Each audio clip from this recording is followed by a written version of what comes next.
Unbreakable people of the bravest country. We are beating the occupiers in all directions where they are trying to advance.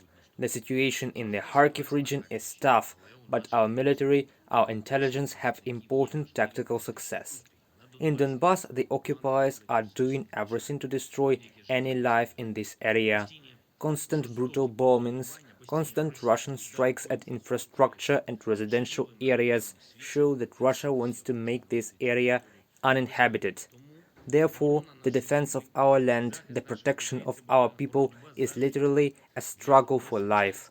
For Lysychansk, Severodonetsk, Popasna, Kramatorsk, Slovyansk, Mariinka and all other cities and communities of Donbass, which Russian troops want to turn into ruins.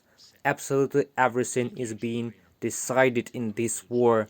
Only if Ukraine withstands will they live. If the Russian invaders succeed in realizing their plans, at least in part, they will still have enough artillery and aircraft to destroy the entire Donbass, just as they destroyed Mariupol. The city, which was one of the most developed in the region, is simply a Russian concentration camp in the middle of ruins. And the order of the occupiers in that part of Mariupol, which they unfortunately still control, differs insignificantly from what the Nazis did in the occupied territory of Eastern Europe. But the Russian troops managed to be even more cynical than the Nazis 80 years ago. At that time, the invaders did not say that it was the Mariupol residents and the defenders of the city who shot and killed themselves. I am grateful to the United States, President Biden, and Congress for an analogue of the famous Lend-Lease program, which will be very helpful in the fight against Russia, against the Russian invaders, which helped a lot in the fight against the Nazis during World War II. I am sure that now the Lend-Lease will help Ukraine and the whole free world beat the ideological successors of the Nazis who started a war against us on our land. Lend-Lease and other programs in support of Ukraine are concrete proof that freedom is still able to defend itself against tyranny. Today, the government of Ukraine considered the issue of eliminating the deficit in the fuel market. Queues and rising prices at gas stations are seen in many regions of our country. The occupiers are deliberately destroying the infrastructure for the production, supply and storage of fuel. Russia has also blocked our ports, so there are no immediate solutions to replenish the deficit. But government officials promise that within a week, maximum two, a system of fuel supply to Ukraine will be provided that will be able to prevent a deficit. This is a difficult task after the Russian missile strike at the Kremenchuk refinery, but government officials, along with fuel suppliers, traders and networks, must fulfill this task no matter how difficult it may be. I am sure they will. We must take from the European Union as much fuel as our citizens need now. Ambassador of the United Kingdom to Ukraine, Melinda Simmons, returned to Kyiv today. Currently, 27 foreign diplomatic missions operate in the capital of our country, and this is an extremely important gesture of support for Ukraine, for which we are grateful to all of them. Such gestures, together with strong defensive, financial and political support from the free world, mean that the need to end the war is becoming more and more obvious to Russia. The defeat of the occupiers is unalterable.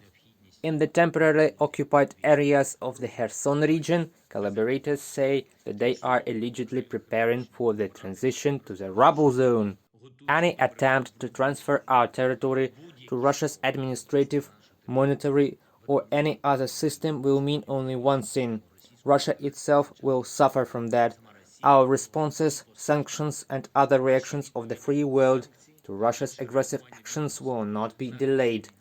The dismantlement of debris in Kyiv, where Russian missiles hit yesterday during the visit of the UN Secretary-General Antonio Guterres, continues. Unfortunately, such a deliberate and brutal humiliation of the United Nations by Russia was left without a powerful response. Today, it became known that a journalist, an employee of Radio Liberty, Vera Hirich, was killed by a Russian missile hitting a residential building in Kyiv. She became the 23rd media representative whose life was cut short as a result of the Russian invasion since February 24th. My condolences to all relatives and friends. Eternal memory to all the victims of this war. Today, in the White Hall of Heroes of Ukraine in the Mariinsky Palace, I presented awards to our defenders and members of the families of fallen warriors.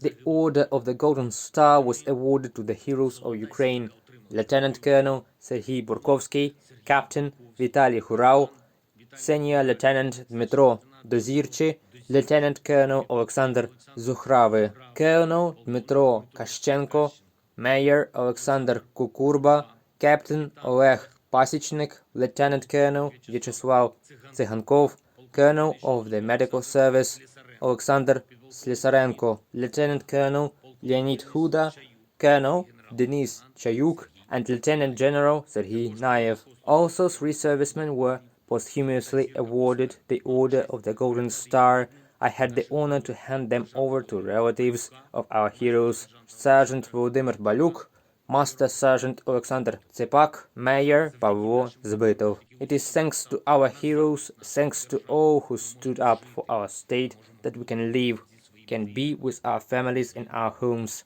Glory to all heroes, glory to Ukraine.